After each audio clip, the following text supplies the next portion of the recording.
Olá, turma, tudo bem com vocês? Vamos dar início a mais uma aula de história, continuando aí com os conteúdos de história do Brasil.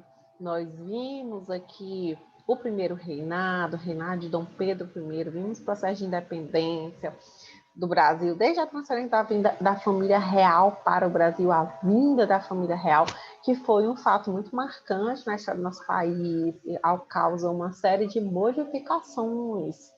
Também vimos aí todo o primeiro reinado, como eu falei, o reinado de Dom Pedro I. Vimos também quando ele abdica, deixa o cargo e ele deixa aqui no Brasil o seu filho para suceder. Só que na época ele era uma criança. De acordo com a Constituição, não poderia estar assumindo. O Brasil teria que ser governado provisoriamente por regentes.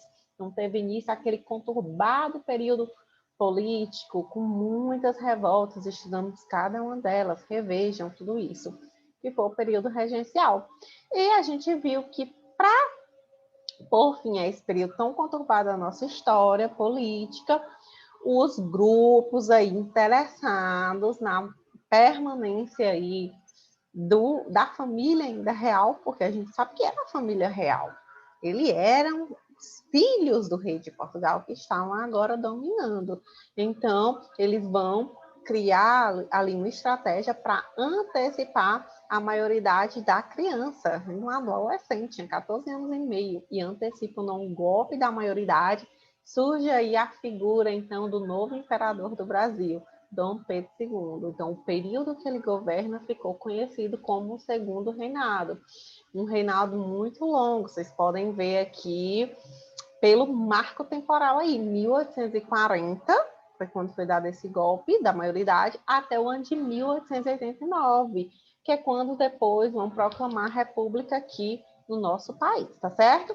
Então, período muito longo, a gente vai resumir aqui este período tão longo da história política do nosso país. Então, a gente vai só relembrar um pouquinho dos antecedentes, que no final do período regencial, muitas revoltas ameaçavam, inclusive, algo que era muito preocupante, que era a unidade territorial do nosso país. Então, muitos grupos políticos consideravam que apenas o Pedro de Alcântara, o filho de Dom Pedro I, poderia conter essas revoltas, mas ele só tinha 14 anos.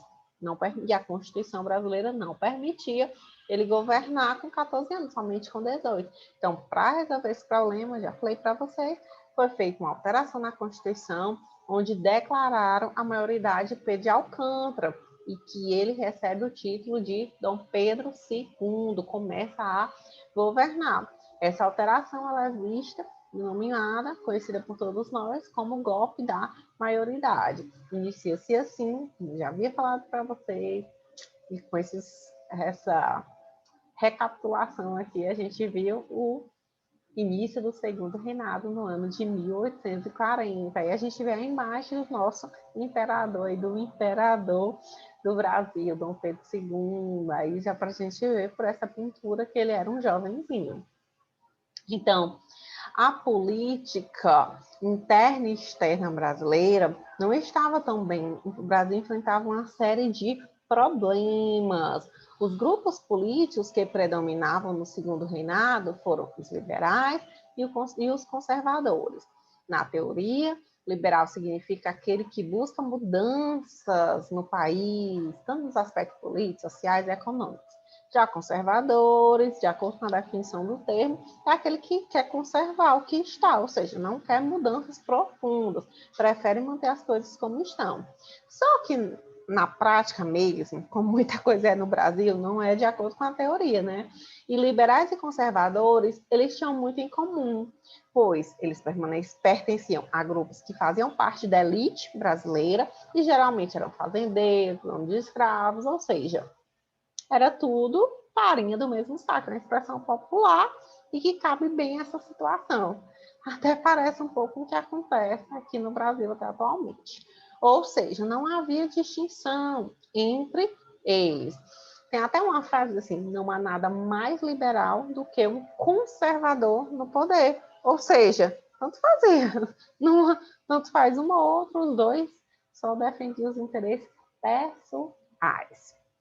Então, a gente vê aqui essa imagem onde está aí a questão de quem comandava o poder político aqui no Brasil. A gente vê a figura de Dom Pedro, vê os liberais, os conservadores. A gente vai buscar compreender melhor ao longo aqui do conteúdo, certo? Então, aqui no Brasil vai ser implantado o parlamentarismo. Só que aqui no Brasil vai ser um parlamentarismo às avessas, é um parlamentarismo diferente, ao contrário aí do que o que era implementado na Inglaterra. Por quê? Parlamentarismo é um sistema de governo caracterizado por concentrar o poder executivo nas mãos de um primeiro-ministro. É assim que acontece, por exemplo, na Inglaterra. O Brasil procurou tentar imitar esse modelo. Porém, o poder moderador, que era o quarto poder que existia aqui no nosso país, ele ainda mantinha o controle político nas mãos de Dom Pedro II. Assim, esse modelo parlamentarista que foi implantado aqui, foi conhecido como parlamentarismo às avessas, pois bem o contrário do inglês, porque no inglês o primeiro-ministro governa, mas governa com uma limitação de poder. E aqui não, com o poder moderador, dava total poder, total autonomia para Dom Pedro II, ele fazia o que ele bem entendesse. Então, a gente, para vocês procurarem entender mais ou menos, era assim: o imperador nomeia, o presidente do conselho nomeia ministros, tem o poder também para dissolver tudo isso, ou seja, ele faz o que ele quer. Então, aconteciam muitas revoltas no Brasil, lá no período regencial. E essas revoltas, basicamente, algumas começaram a estender. Por mais que elas acabaram, o governo conseguiu sufocar, mas, assim, aquele confronto, aquelas indignações, elas continuavam. Dessas revoltas, a gente pode ver numa revolta que aconteceu no segundo reinado, que foi a Revolução Praieira, que pode ser considerada uma extensão dos conflitos que aconteceram no período regencial. O nome Praieira é devido a se dar aí na Rua da Praia, onde se concentrava o jornal Diário Novo, que era o principal apoiador do veículo que disseminava as ideias e apoiava a revolta. Essa revolução ocorreu na província de Pernambuco, do ano de 1848 a 1850, com a revolta de caráter popular, liberal, que queria também a separação. Eles foram liderados por Pedro Ivo Veloso e eles acabaram depois sendo sufocados, sendo derrotados pelas tropas do imperador quando teve fim aí em 1850. Quais eram as principais causas da Revolução Praieira? Primeira coisa, o descontentamento dos políticos liberais diante do presidente conservador, que foi nomeado para administrar a província. A população estava muito revoltada com a família Cavalcante, que era do Partido Conservador e que concentrava a maior parte das terras em suas mãos e do poder também. Inclusive, o povo ficou muito mais revoltado por causa do controle do comércio que foi dado para os portugueses. Então, os brasileiros ficaram revoltados com tudo isso. E por causa de toda essa situação, eles vão defender o fim do Império, a implantação da República. Olha aí, as ideias republicanas já surgiram aí no Brasil. Se bem que as ideias republicanas, desde lá da Inconfidência Mineira e da Conjuração Baiana, já existiam, mas agora elas estavam ganhando aí mais visibilidade. E de acordo com essas ideias que eu já falei para vocês, que já circulavam no mundo inteiro, as ideias iluministas. Então, essa revolta foi uma revolta muito importante, porque ela mostrou a insatisfação da população. Inclusive, a população dizia assim: em Pernambuco, ou você é cavalcante, ou você é cavalgado. Cavalgado, eles querem dizer que ou você era da família Cavalcante, que era a família que mandava, desmandava, se dava bem, detentora das terras, dos prestígios políticos, ou você era comandado. No caso, alguém montava em você e você tinha que somente servir, que era, no caso, eles estavam criticando o fato da família Cavalcante ter todos os privilégios. Então, a gente vê aí uma imagem da Revolução Praieira, que mostra aí todos esses conflitos. Outro problema que houve aí durante o Segundo Reinado foi a questão Christie, que foi um problema diplomático entre Brasil e Inglaterra, que ocorreu de 1862 a 1865, que foi quando alguns marinheiros ingleses foram detidos na cidade do Rio de Janeiro, porque eles estavam embriagados, estavam fazendo bagunça nas ruas do Rio de Janeiro. Devido a essa prisão, o embaixador inglês ele exigiu do governo brasileiro o pedido de desculpas. Além disso, ele ainda exigiu uma indenização pelo naufrágio de um navio cargueiro inglês. O governo brasileiro, sob protesto, pagou essa indenização. No entanto, em 1863, uma esquadra de guerra inglesa procedeu ao apresamento de 5 navios mercantes brasileiros. Dom Pedro II exige a indenização e também desculpas por terem violado o território nacional. A Inglaterra não aceitou, cortou relações diplomáticas. Acabou que, na verdade, foi o próprio Brasil, né? Mas a Inglaterra também fica muito indignada com tudo isso. E começa aí esse problema todinho aí, que só se encerra em 1865, quando a Inglaterra, até por motivos econômicos, ela tinha interesse muito grande em comercializar, vender para o Brasil, ela pede desculpas ao governo brasileiro, mas foi um grande problema que o Dom Pedro II teve que enfrentar durante seu governo. Então, já vira a Revolução Praieira, agora a questão Christie. E um outro problema muito grande, eu acredito, na minha opinião, um dos maiores problemas enfrentados por Dom Pedro II foi a Guerra do Paraguai.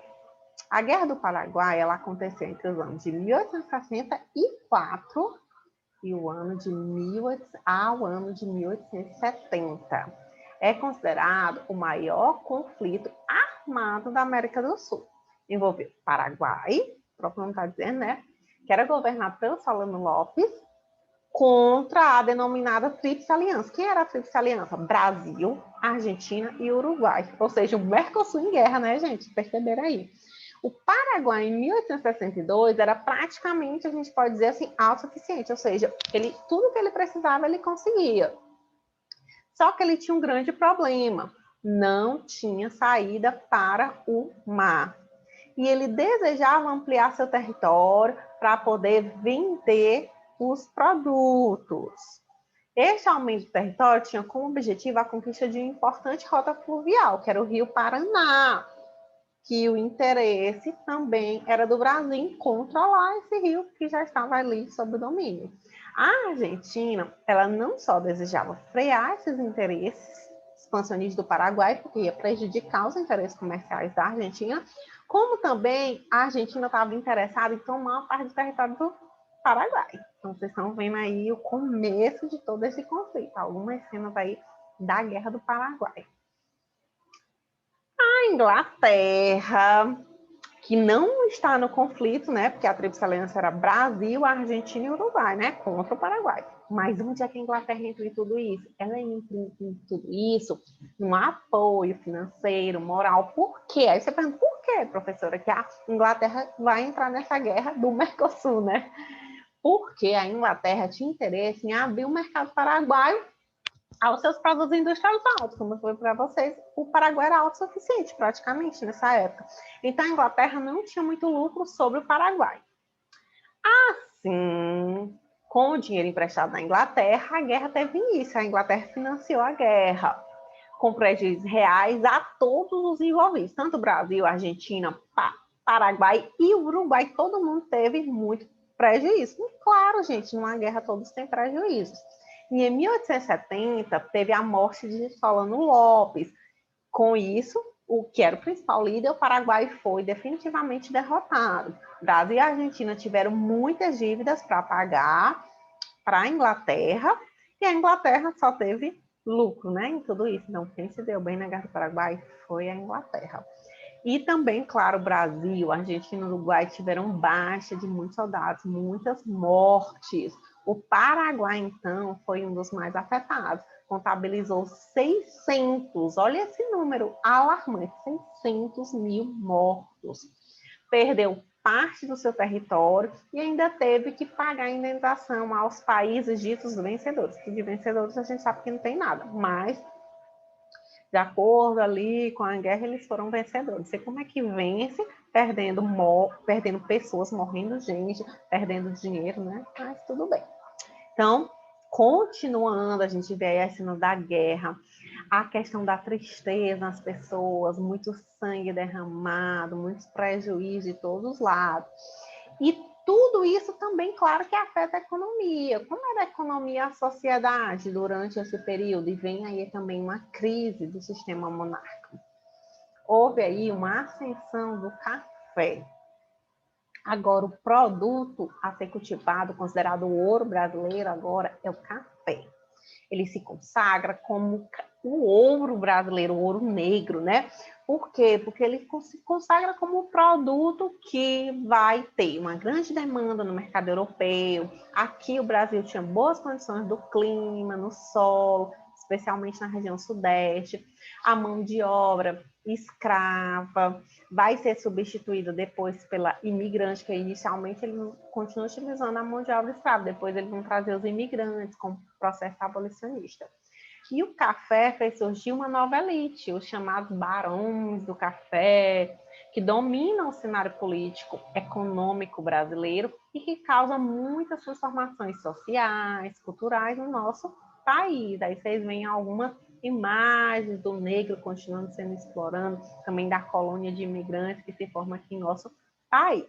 E com o lucro que eles vão ter também no café, muito lucro, eles vão investir no processo de industrialização no Brasil. Por quê? Principalmente porque com a diminuição do fluxo de escravos, que era um negócio altamente lucrativo, eles vão ter que investir em outras atividades. E a atividade que eles vão investir econômica é as indústrias. Então, vai crescer muito, principalmente o têxtil, ou seja, a produção de tecidos. Eles vão criar ferrovias para também circular, né, as mercadorias do próprio café, que era exportado, a questão também da próprios bens industrializados. O crescimento urbano vai ser notório, principalmente nas cidades, as grandes cidades produtoras aí, São Paulo, o Rio de Janeiro, que era então já, né, capital do nosso país, menos lá da mineração, que teve a transferência. E então houve um surto aí no Brasil industrial e cafeiro. Aí a gente vê algumas imagens dessas ferrovias, da modernização, a questão do banco que foi criado por Mauá, que se tornou respeitado no mundo inteiro. E ainda durante o segundo reinado teve o início de um movimento muito forte, muito marcante na história do nosso país, que era o fim da escravidão.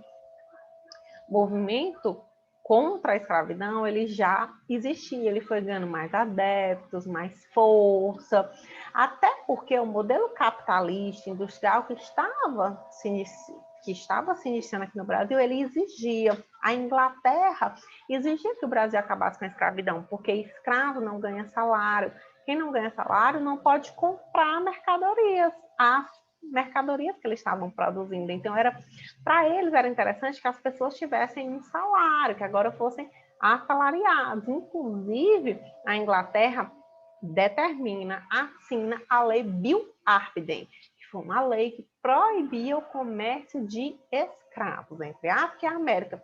Ou seja, a partir de agora não podia mais trazer escravos, embora continuavam os que estavam aqui, né?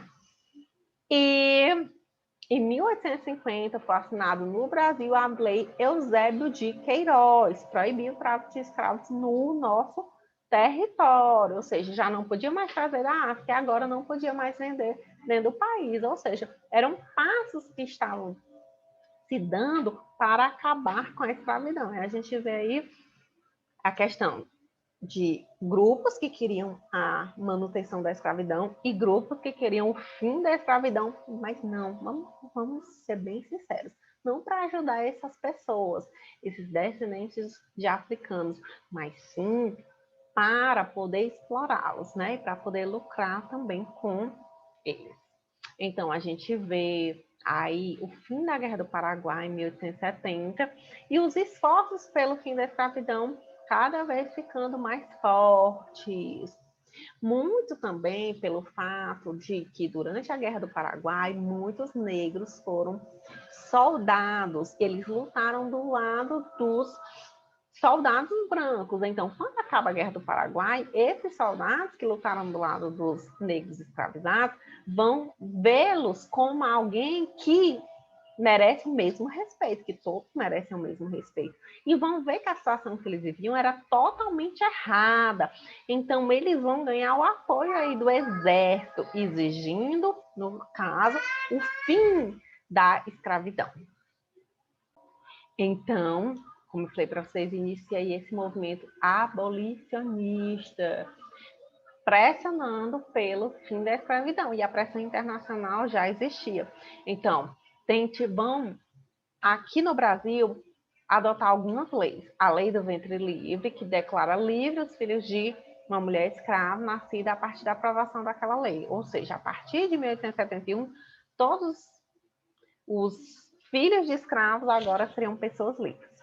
Aí também assinaram, em 1885, a lei do sexagenário, que é uma lei que ficou conhecida até como Lei da Gargalhada Nacional. Por quê? Olha o absurdo. Declara livres os escravos que chegassem a 65 anos de idade. Ah, professora, então 65 estão livres. Gente, a expectativa de vida de um escravo era de 30 e poucos anos, 40 anos no máximo. Então, um escravo que porventura chegasse a 65 anos, ele já estava tão debilitado que me poupe, né? No caso, era até um alívio o senhor no caso dele, o dono dele, ficar sem ter mais que sustentar aquela pessoa. É um absurdo. E até que em 1888 assina aí a Lei Áurea, que declara livre todos os escravos. Não foi tão fácil assim, foi um longo processo, a gente está resumindo, mas foram muitos anos, muitas batalhas. Infelizmente, legou a todos nós algo que é muito triste na nossa sociedade, que é o racismo. A escravidão legou aí para a nossa sociedade esse racismo. O racismo é estrutural, infelizmente. E esses descendentes de africanos ainda hoje, sofrem, todos nós aqui no Brasil sofremos com tudo isso. E vale ressaltar que, apesar dessa liberdade aparente, não foi dado a essas pessoas nenhuma condição delas se integrarem à sociedade, não foi dado nenhuma condição deles terem uma moradia digna, deles terem educação, deles terem alimentação. Então, foi muito complicado. E aí que está, viva a abolição, aqui essa charge. E no caso, olha o que é que eles estão fazendo. Os descendentes de africanos estão servindo, sendo explorados. Então, para quem realmente essa abolição foi boa? Surge a pergunta. Durante o Segundo Reinado também vieram uma leva de imigrantes para substituir. Eles vieram de vários países. Vai ser estabelecido aqui no Brasil o sistema de parceria, onde os cafeicultores propunham custear o transporte dos imigrantes europeus até suas fazendas e estes vão, no caso, pagar os fazendeiros com seu trabalho, e assim vão se formar colônias de imigrantes no nosso país, italianos, alemães. A gente vai ver muito forte a presença deles aqui no nosso país. Até que uma crise muito forte, causada por essa crise abolicionista, também pela questão do movimento que já defendia o regime republicano no Brasil, a questão do perda aí na Guerra do Paraguai. Foi vitória, professora, mas foram perdas tanto de soldados, como também questão do valor do financeiro. E principalmente porque o Exército Brasileiro vai agora se vê assim, nós somos muito importantes para o Brasil, então o Brasil tem que dar a devida importância, e os militares vão exigir essa importância, eles vão exigir participação nas decisões políticas, e inclusive eles foram os maiores responsáveis pela proclamação da República, tanto é que foi um militar o Deodoro da Fonseca, membro do Exército Brasileiro, que vai proclamar a República e vai ser o primeiro presidente do nosso país. E assim, no dia 15 de novembro de 1889, representantes do Exército, liderados por Deodoro da Fonseca, vão proclamar a República e acabar de vez com esse longo período da nossa história aí, que foi o período monárquico. Certo, gente? Então, espero que vocês tenham gostado. Revisem, respondam todas as atividades propostas no módulo 4, certo? Para que vocês possam ter um êxito. E qualquer dúvida, estou disponível no privado. Podem falar comigo para solucionar qualquer dúvida, certo? Um beijo a todos e até mais.